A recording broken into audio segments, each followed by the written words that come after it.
You must know that. You must know that. You must know that. You must know who you are. You are an ambassador. You are a representative of Christ at your workplace, in your neighborhood, in your home. You are Christ's representative. You are an ambassador. There is a song that goes like this: I am a new creation. I am a brand new man. All things are passed away. I am born again, more than a conqueror. That's what I am. I am a new creation. I am a brand new man. It must sink into you that you are a new creation. The old is gone and the new has come. Because if that doesn't sink to you, you cannot wash one another's feet. You cannot walk in humility. You cannot be a giver. You cannot serve God well. You cannot represent Christ well. You have to understand that you are a new creation. It must sink. It must sink. It must sink. Number 2. And those are scripture I woke up with. And I'm talking about. You are a chosen generation, a royal priesthood, a holy nation, a peculiar person, that you may proclaim the praises of him who called you out of darkness into his marvelous light. 1 Peter chapter 2 verse 9. And I will just pray with the scripture and declaring that I'm a chosen generation. What does that mean? It's so loaded. You were a chosen generation. I want you to internalize this, because that is who you are in Christ. If you are here under the sound of my voice, you've given your life to Christ. This is who you are. You are a chosen generation. You have been chosen by God. You have been appointed by God. You are God's special people.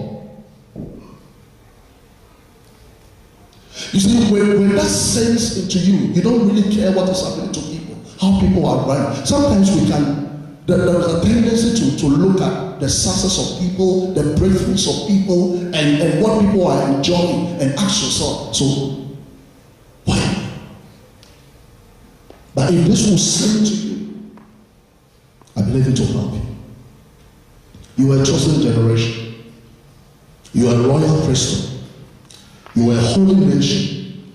You are God's special people. What does that mean? We'll talk about that very soon. It means that you have been purchased by God. You are Jesus' property. We are God's own special people. Our life is not for ourselves. We live our lives for Him. We owe it unto Him. It is not about us, it's about Him. You need to have that understanding. You need to have that understanding. You are a chosen generation, a royal priesthood, a holy nation, a peculiar person, called to show forth the praises of Him who called you out of darkness into His marvelous light. We have been called out of the darkness of ignorance, error, sin, and misery, to show forth by our lives and conduct the virtues of Christ. You have to understand that this is who you are. This year is a year of righteousness, and these are things that we need to get hold of. And especially for the last 2 months of this year, you need to understand that you'll be called out of darkness.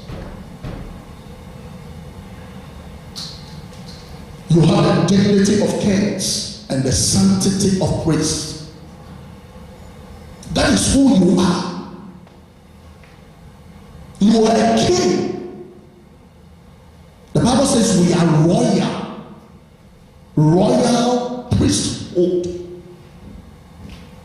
That's who you are. And brothers and sisters, as we walk, we must walk with confidence. We must walk knowing that we belong to the King of Kings and the Lord of Lords. We are his people. We are his property. We must walk with that understanding. The Bible says we've been called to demonstrate, to show forth with our lives and conduct the excellent glory, the mercy, the wisdom, the power of Christ. We must showcase that. And as you walk, this is what God is watching out to see in your life. We have victory over sin. We have victory over the world. We have victory over the dead. And this victory is based on the finished work of Jesus. This is who we are in Christ. Understand who you are today. Understand who you are today. Sometimes we belittle ourselves, but I want you to know that you are more than you think you are. You are more than you think you are. If you are a believer, then don't look at yourself like that. Look at yourself in the light of the Word of God. You remember Gideon. That's what God told him. He told him, look, you are more than you think you are. The Bible says the Lord said to him and said, go in this might of yours, and you shall save Israel from the hand of the Midianites. Have I not sent you? You are more than you think you are. You have Jesus on your side. The Bible says, greater is he who is in us than the one who is in the world. We have the favor of God upon our lives. We have peace and grace as an inheritance from Christ. You are more than you think you are. The hand of God is upon you. The glory of the Lord is upon you. It doesn't matter the people who are competing with you for the same thing. God has a way of bypassing them and giving it to you because of his special favor upon your life. You are more than you think you are. You are. You are more than you think you are. And I pray for you that you understand who you are in Christ. Because it will take you very, very, very far. For me, I can, you see, I see God working in my life, and I see these principles becoming a reality in my personal life. And so I'm passionate about what I see and what I do. Because I have seen the Lord work. I have seen Christians who go into one problem and they think their world has come down, they think God has failed them, they think God has given up on them, and they backslide because of that one problem. I've seen those things. And I've also read about people like Job who went through turbulent situations, but at the end of the day, God was able to turn things around. There is something in you, there is something working on the inside. And that is what you have to focus on. You need to know who you are in Christ, not who you are in the world. Your job qualification, your academic credentials, that is not who you are. Those things will not take you anywhere. They will not take you anywhere. They will not take you anywhere. And when I talk about anywhere, I'm talking anywhere in reference to heaven. Hallelujah. Those academic qualifications will not take you to heaven. When you go to heaven, you are not going to be called doctor. With all due apologies to our doctrine holders. But nobody is going to call you doctor. The Bible says when we go before him, we cast our crowns down. Hallelujah. So at the end of the day, you have to look at things that are eternal. Those are the things that should define us.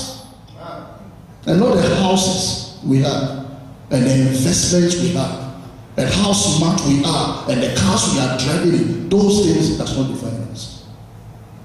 Usually when you meet people in the world and you speak to them and you speak in a way that they don't like. Sometimes some of them will tell say, do you know me? Do you know who you are talking? And for some of them, all they are saying is that, look, they don't even have, they are referring to somebody. I'm the child of so and so. I am the daughter of the king. I'm the son of the king. They are not the king, they are the son, they are the daughter. And they can take to you with that confidence. Do you know who you are talking to? Excuse me? Do you know me? Those things should not define us. These are the things that should define us. What Jesus has done for us, that should define us. Because the Bible says heaven and earth will pass away, but the word of the Lord will stand forever. That should define you. And if you can find something like that in the word of God that defines you, hold on to it. Hold on to it. Hold on to it. The power of God in you is able to perform the task that God has called you to perform. You have what it takes. You have the Lord on your side. When the angel appeared to Gideon, Gideon said, if the Lord is for us, then where are all his miracles? Why are we going through all these problems? And you are telling me, mighty man of God, if the Lord is with us, if the Lord is for us, then why are all these problems? Brothers and sisters, I'm here to tell you, you are more than you think you are. You are more than you think you are. There is something at work in you. The power of God is at work in you. That power has everything it takes to see the work accomplished. You remember when the angel came to Gideon, he didn't tell him anything. He didn't give him extra power. All Gideon needed was courage. He already had it within himself. And then the angel told him, go in this thy might. Jesus has given us something. There is something working on the inside of us. We have heaven on our side. And let's hold on to them. Let's hold on to them. Let's hold on to them. Ephesians chapter 2 verse 10. Who are you in Christ? You are the workmanship of God, created in Christ Jesus unto good works. That's what Ephesians 2:10 says. It says, for we are his workmanship, created in Christ Jesus for good works, which God prepared beforehand that we should walk in them. This is who you are. You are a tool in the hand of God. That's who you are in Christ. The Bible says we are co-laborers together with God. That's how you should see yourself. And that's why whatever you have and whatever God has blessed you with, you have to acknowledge him and see him as the source of it. It's so important. These are things that will take you forever in life. These are principles that will endure. And those are the things you have to hold on to. We are his workmanship, created in Christ Jesus. We have been wired to do good works. And so it's not coincidence that this is Latin. We have been wired by God to do good works. So don't tell me you can't do it. You can. Hello? You just have to go with it. You just have to allow God to begin to use you. Be a tool in his hand. The songwriter says, take my life and let it be consecrated unto me. Take my feet, take my moments, take my minutes. We have been wired by God. That's how he designed us. He has given us his nature.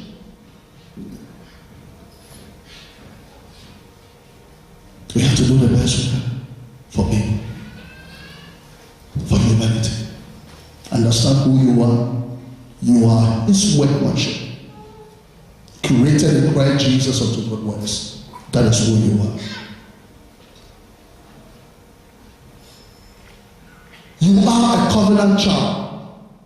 Turn with me to Zechariah chapter 2 verse 8. And don't forget that scripture.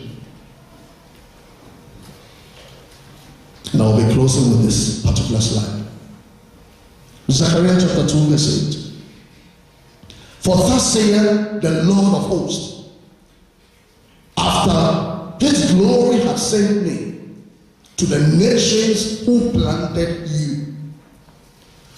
For he who touches you touches the apple or pupil of his eye. That is the Amplified Bible. You are the apple of God's eye. That's who you are. That's who you are.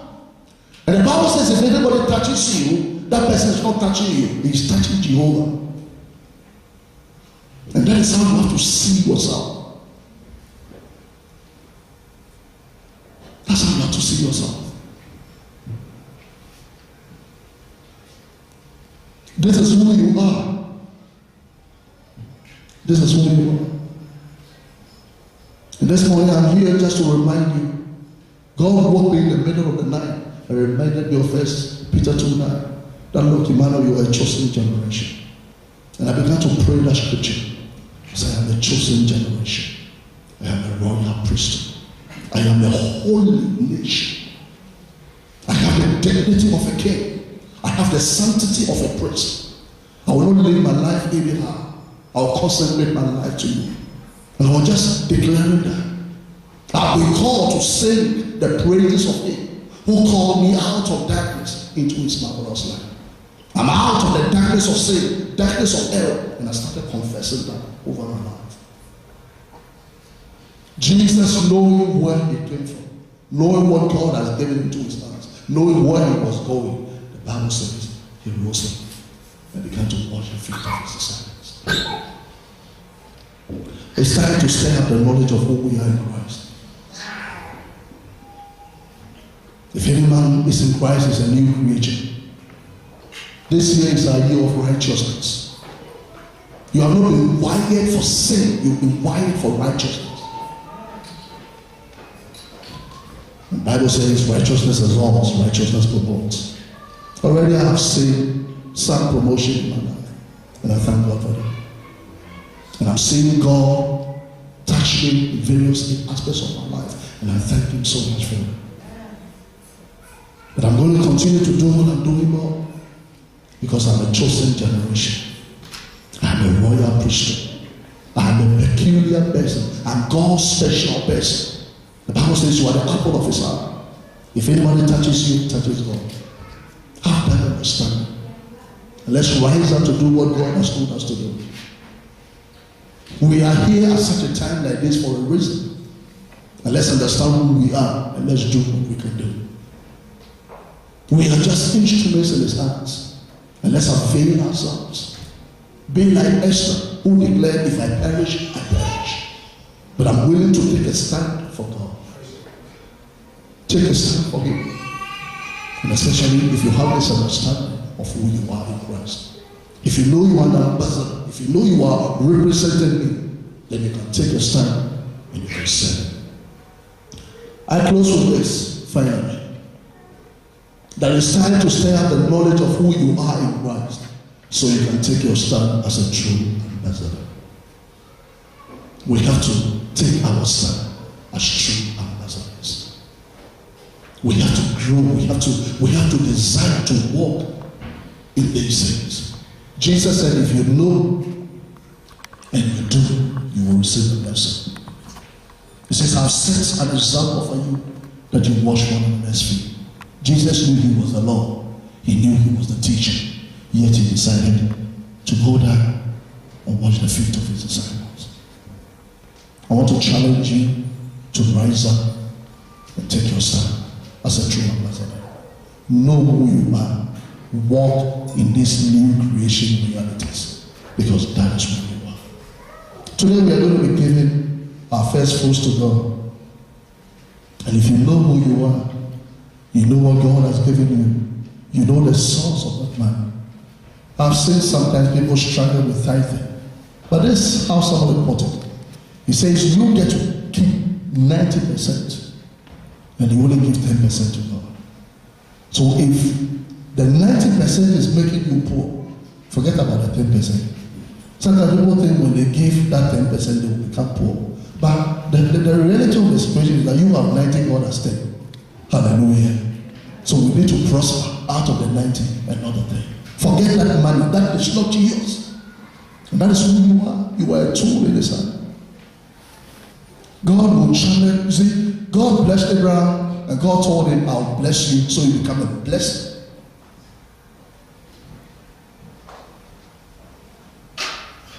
I pray that the people God has brought under my care will become passion and will become tools in his hand.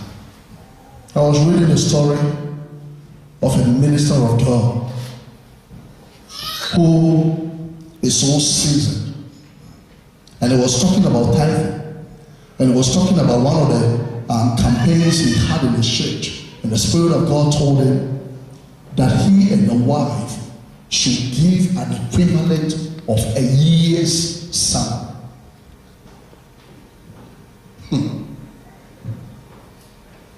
And then he said, how am I going to live? Give a year's salary as a donation? But he obeyed God. He said, we decided to obey God. And 1 month after that step of obedience, he had a publisher contact him. And the publisher told him, write a book. And for the book you are going to write, he gave him an advance of $100,000. And that book is titled The Purpose Driven Church. And I believe you know the person who wrote the book. Go find out.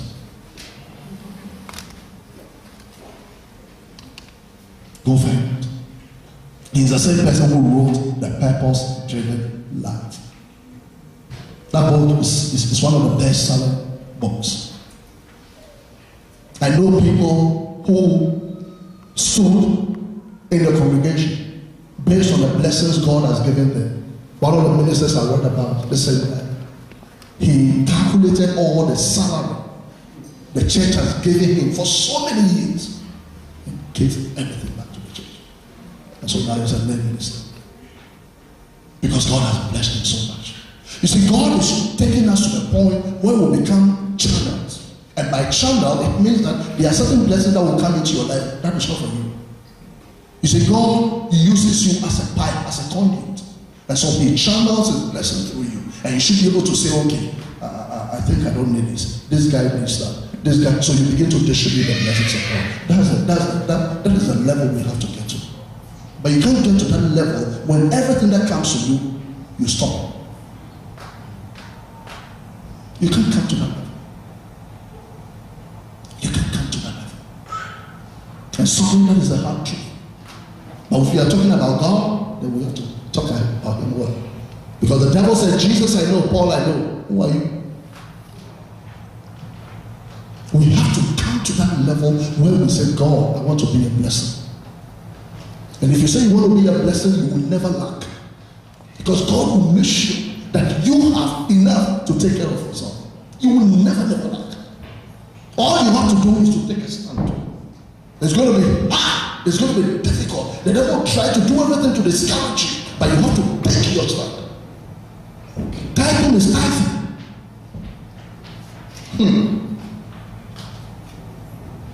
I know you will stand. And I know you will rise. Hallelujah. And let's trust God to do that. Let's trust God to do that.